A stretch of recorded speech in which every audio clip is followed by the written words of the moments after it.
先生久しぶりですね。皆さんこんにちは。こんにちは。今回はね、梅の盆栽をちょっと作っていきたいと思います。はい。で、ここ2つ用意してるんですけど、こちらが私がこうずっとうろつけていった木です。これもね、もうこう入った頃ですね、30年は経ってます。私のとこ来て、はい、でこの太さがここまであったんですよね。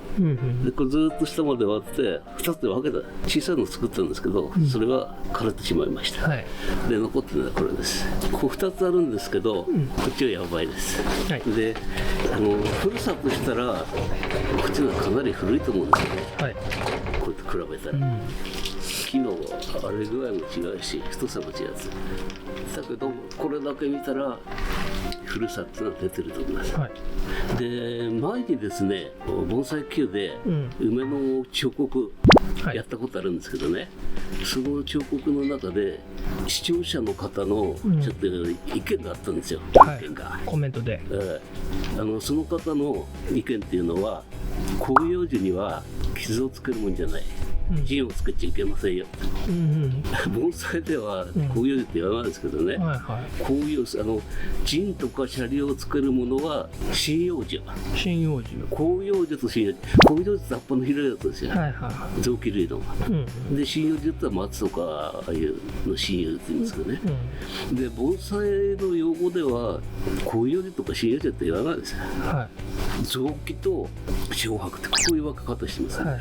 すなわち日本の方だったら分かると思うんですけど、臓器っていうのは花物、実物、葉物、3種類あるんです。梅なんかだとこれ花を見るものですが花物、で実を見るもの柿とかかりんとかああいうのがあるんですね。葉物っていうのは楓とかもみじとかああいうものね。臓器があってそれと小白ってさ、広葉樹針葉樹じゃなくて臓器と小白ってこういう分け方ですよ。陣って言いますかね。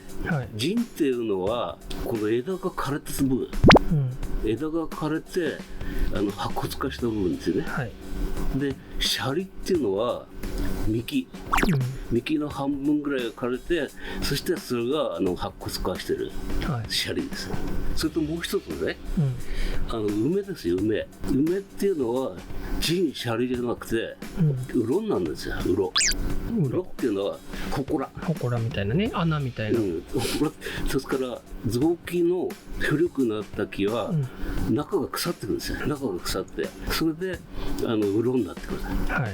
臓器類でも梅とかね、欅なんか古くなるとね、中が腐ってうろになってくる。陣シャリじゃないんですよ。陣とシャリ、その使い分け方がちょっと違うかなってそういう思いしてました。その人の質問は広葉樹はシャリを作るもんじゃないってことですよね。広葉樹って多分ね臓器のこと言ってるんだと思う。そういう話は例外ですけどね、こうつけるのはね、普通のもみじとか楓とかああいうのは陣シャリつけませんよ。そうですね。丸幹で肌がきれいにしてるんですよ。そういうふうに作っていくけど、ただ梅とか欅なんか古くなるとね、中が腐ってるんですよ、芯が。でうろになってくる。これ陣シャリじゃないんですよ。うろになってくる状態でこう作ってください。それのこの前やったやつは彫刻と入れましたけど、最初の皮をその道筋を作るための彫刻なんですよ。そのゆくゆくは中をうろ状にこうに削っていくわけですよ。3種類あるんですよ。陣シャリうろ。臓器はシャリじゃないですよ。うろです。このうろになったらこれも中をちょっと取ってきますけどね。今ねこう枝がね折れてるんです。ここにね、これ枝の芯ですよ。これがもう腐ってブカブカなんです。これね柔らかくなったスカスカですね。だからこの木のこの幹の中もこういうふうに腐って取れてきたんです。そこに、これをうろって言います。ですからこれはこのうろをちゃんとつけてきます。ですから古い木になると臓器でもこういううろができてくるって、ちょっとそれを理解してほしいなと。ちょっと海外の方だったので、その臓器には傷をつけるなってそういう習ったんじゃないかなと思うんですけどね。日本の方だったらそういう意見は出なかったです。そうですね。海外の方だとちょっとやっぱ環境違うんで、たまにそういうものもありますよっていいう感じなのかなと。だから臓器にもこういうね、色ができるってことはそれを覚えてほしいです。で小白類は人シャリっていうのは、そういうことです。それを覚えてほしいなと思います。で、今日は何ちょっとそれがねずっと気になってた。わかりました。今日は何しますか？で今日はこちら。この木です。これまだ花咲いてるんですけど、これもヤバいだと思います。ちょっとねこの額の色が違うかな。こっちの赤っぽいんですよ。種類はちょっと違うんですけど、梅の種類ってあんまり分かんないですよ私は。まあ一重の白が一番いいですよ。盆栽は、まああんまり派手すぎない方がいいってことですね。今日はだからこれを作る、これを作るってことですね。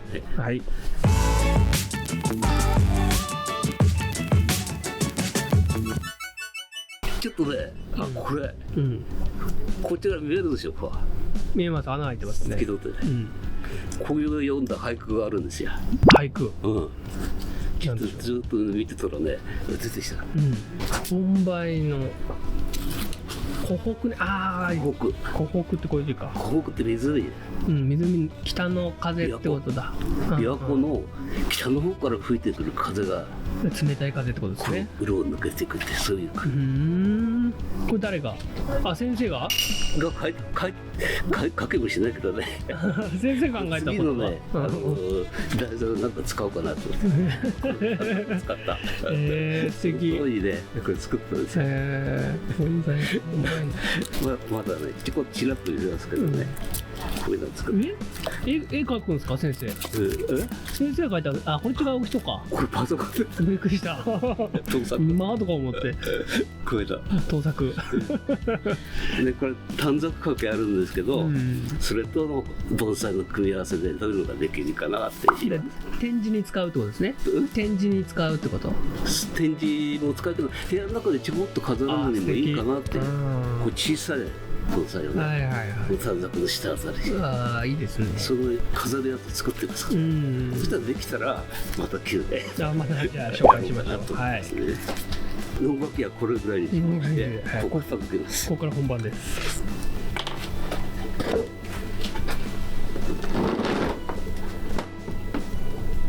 ちょっとねこの枯れてるところをブラシでこすってみます。こ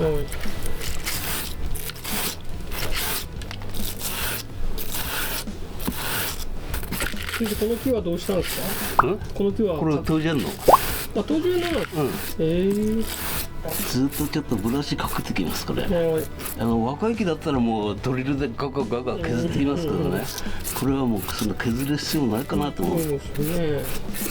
すごい肌きてますもんね。どんぐらいなんだろう樹齢でいうと。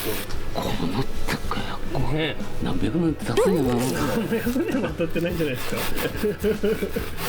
この枯れてるところに筋見てください。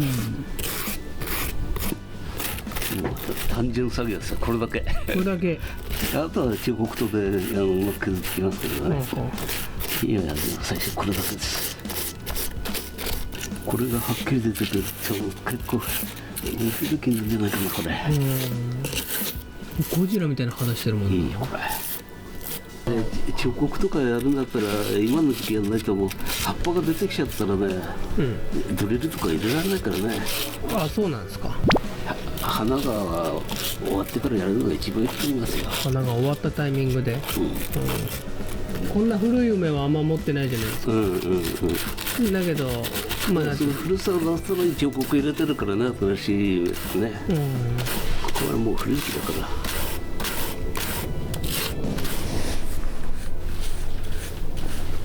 なんかあれ見たよ。盆栽村物語。なんか出てたでしょ。一人だけ普段着っていう。そう、一人だけ普段着だしカットがなくて。カットがないからこういうとかが全部載ってるっていう自己分析してます。あそこに出たのはね意味があることだね。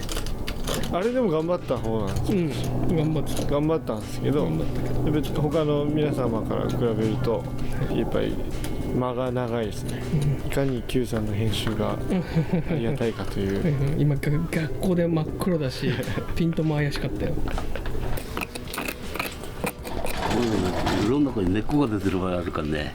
この中に。この中に、へえ。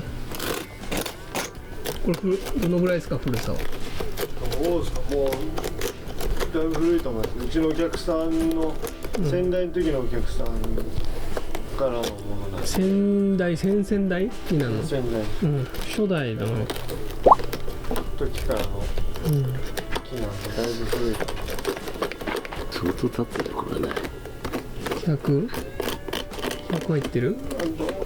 そしたら行ってないぐらいかもしれない。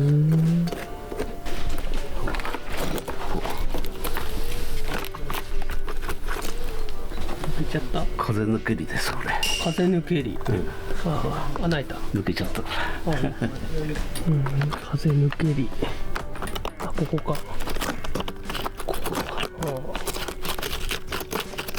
これまだこの辺も柔らかいから取れると思うんですよこれ。向こうが出てきた。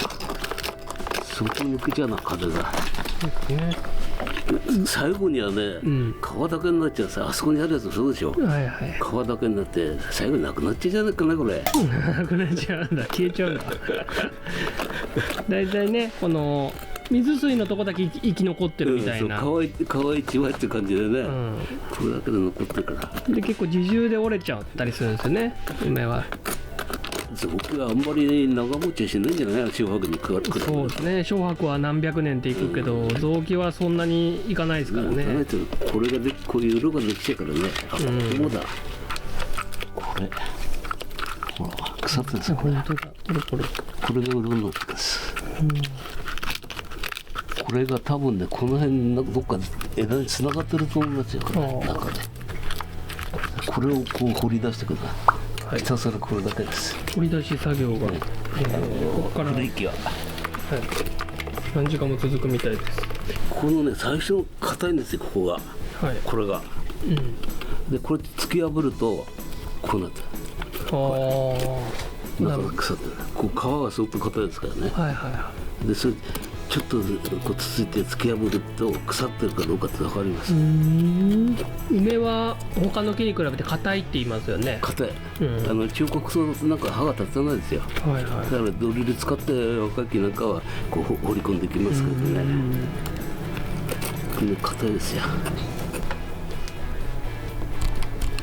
結構立体的になってきたんですよ。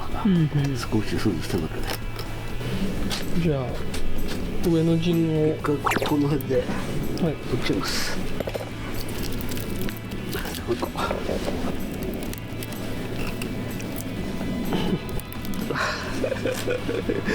が立ちません。歯が立ちません。でっかいの乗ってるやつあるから。少しずつこう。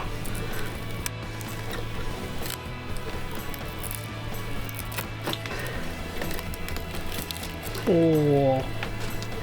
のぐらいでしょうか。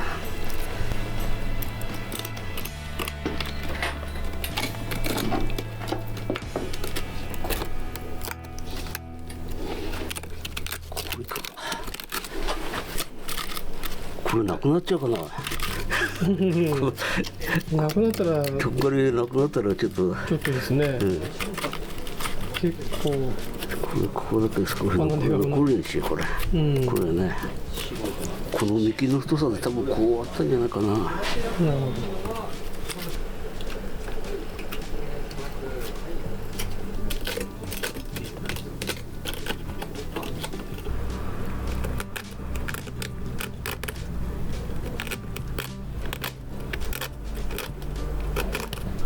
枯れたとこをこうチョコする、陣の部分付けない、こう層になってこう出てきますから、こう何枚かこう重なったような形で、でこういうとこ取んないで何枚かこう重なってるようなそういう切り口が見えるように作ってください。こうそうです。こうでしょ。この層と本当はここにまだこうあるんですよ。こういうふうに。何枚か紙が重なってるような感じ、そういうふうに作っといた方がいいですよ。全部きれいに取んないで。こういうなんでそれがいいんですか？梅はそうなってきますよ、自然に。腐ってると。年輪みたいなこと？そう、年輪が何層にもこう浮き出してくるから。この辺もそうでしょ、こういうの。はいはい。こういう層になってんのを残す。これ残す。これ心拍なんかだとこうやっていろんな方向に削りますけどね、はい、だいたい梅っていうのはこう縦ですよ、これ削る方向が、こう縦になってる、はいはい、まあ横に削っちゃダメですけどね、こんな形になってからこれがもう浮き出したですから、そうですね、みんな縦に流れというかこれでありますね。ドリルがあるんですけど、はい、ここ2種類あるんです、これ、これがね竹用、こっちが普通の木工用なの。それ真ん中にこれだとね、こうやってやってるとねポケって折れちゃうの、これ。へえ。こうからこれだとこの切り込みは浅いんですよ、そんな深くなくて、こっちは強いんですよ。だから若い木なんかやるときはこの竹用のドリル使ったら切れがいいと思いますよ。鉄鋼用だとねちょっと詰まっちゃうからね、若い木だと。なるほど。はい、ここはい、ここずっとちょっと入れてきますから、はい、こんな感じ。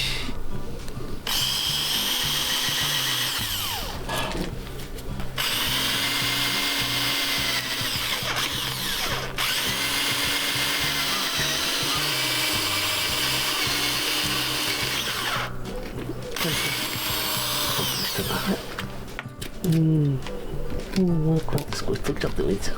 助かる。あとここね、はい、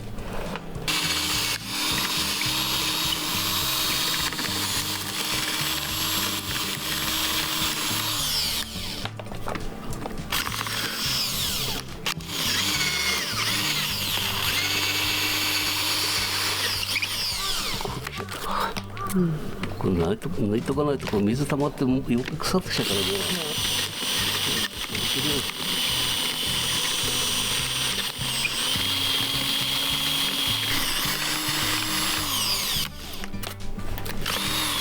こっち側はもう生きてないと思うんですよ、これ、こっちの皮は。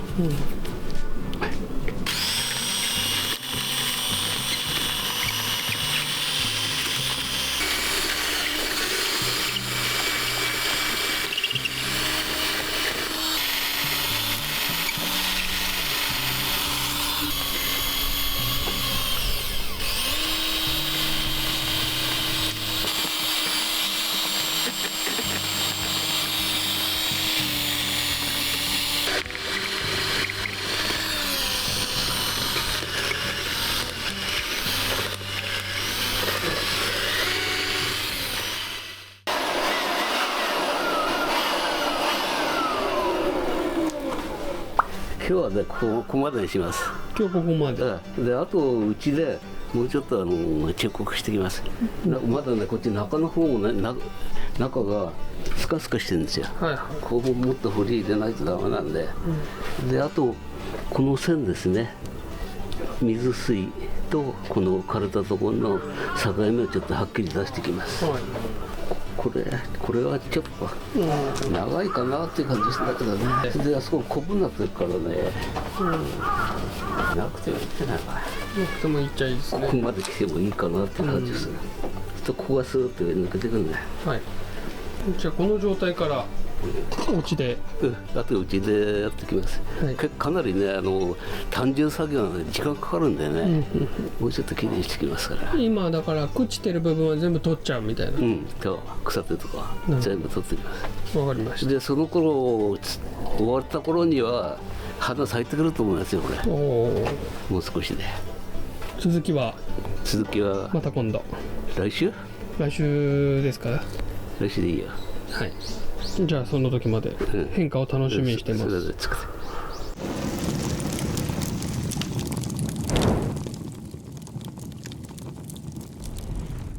前回やったんですけど1回じゃ収まらないんで、うちで少し色を作ってきました。正面はねこっちでもいいんですよ。これ取んなかったの、ここ。最初これも外しちゃうかなと思ったんだけど、取らないで一応つけとけ、これシャリ入れました。こっちもね結構いいんですよね。この皮がむけたところの芸が結構あるんですよ、この。だからここかそれからこの反対側、こっち。なるほど。これは見る人によって決めればいいと思います。最初の正面はここですからね。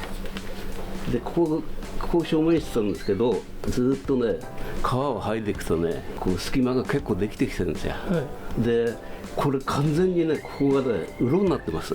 上から見ると分かるんですけど、ここから下抜けてますから。本当だ。前回の俳句でもありましたけどね、うろを風が吹き抜けて完全にうろになってますから。この梅屋の場合ね、若い木とそれからこういう古い木の場合はね、中にね木材の腐朽菌っていうのは、腐らせる菌、これが入ってるんですよ、だから今回やったのは、ね、中のね腐ったとこ全部取った形、そうするとこういう木目が出ています。こっち上の方までこの白いのそうです。これ、これ腐らせる菌です。これ菌なんですか？これだからここまでずっと上まで回ってるんですよ。でここの部分は来てないですよ。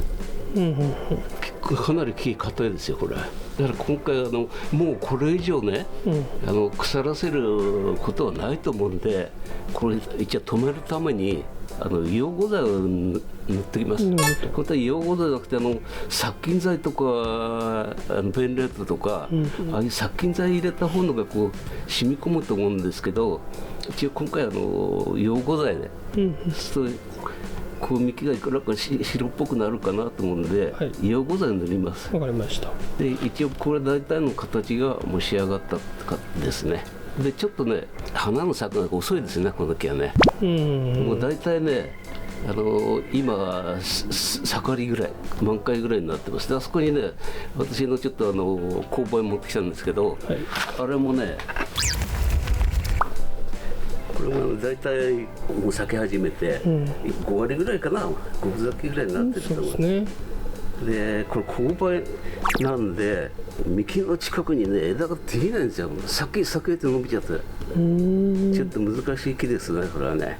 で花がこう下向いて出てる、大体こういうところ下向いて出てちゃう。ちょっとね難しいです。で植え付けもねちょっとこう幅ありすぎてるんでね、もうちょっとこれは立てようかなってそう思ってます、ちょっと梅とは感じが、普通の梅とは感じが違った幹模様してるんで、これも面白いかなと思って。で梅の種類は何ていうのか分かんないですなんかいろんな名前ついてるみたいですけどね、それは私は分かんないんで。ということです。じゃあ溶合剤をこれ今はこう小さいのは買えないですからね。昔結構安い300円ぐらいで売ってたんですけど、今10リッター、10リッター単位になってしまうんでね。で今回これ塗ってきます。これ先生、生きてるところはないんですか？生き道っていうのはちょっとこう境目ってよく分かんないです、これ。このぐらいになっちゃうと。で削るとね、ちょっと青い部分、水気がある部分が残ってますんでね、そこを境目にしても削ってます。そこに石灰溶合剤塗っちゃうとダメじゃないですか。こっちはもう大体半分枯れてるから、これ。大丈夫。色作るんじゃなくて鎖止めって形で塗っています。わかりました。この辺はねもう生きてないと思いますよ、これずっとつながってるから。なるほど。かなりね水水の太さって細いと思います、私のやり方は一回これ水で湿らせます、でそこの水かかったところに溶合剤伝わせて塗っていく形です、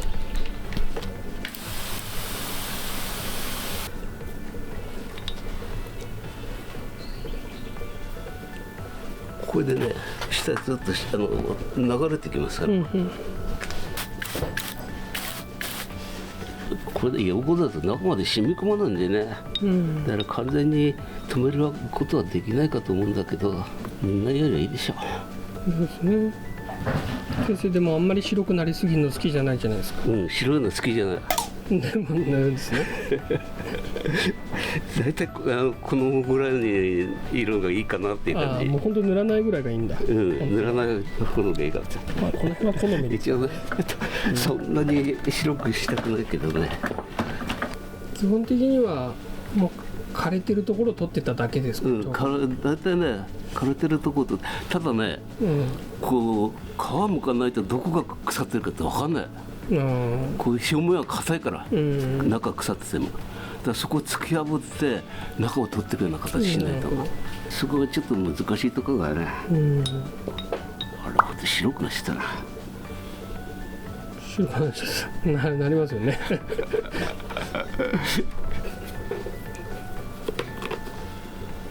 やっぱりこういう色のがいいやな、これ白くなったら。白になっちゃうからね。洗い流せばいいや。だんだん落ち着いてきたらね、白も。最初は真っ白は変ですね、ちょっとね。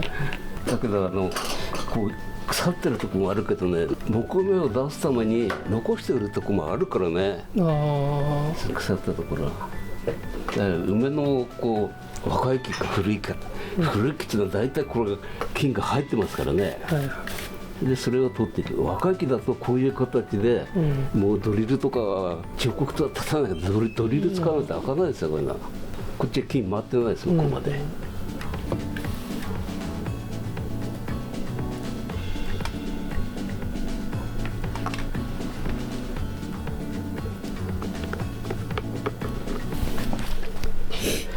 はい、一応ね、横で塗って普通2回塗るんですけど、ちょっと後でもう一回乾いてから感じ見て、白くなるだったら少し落とすよね、洗い流す。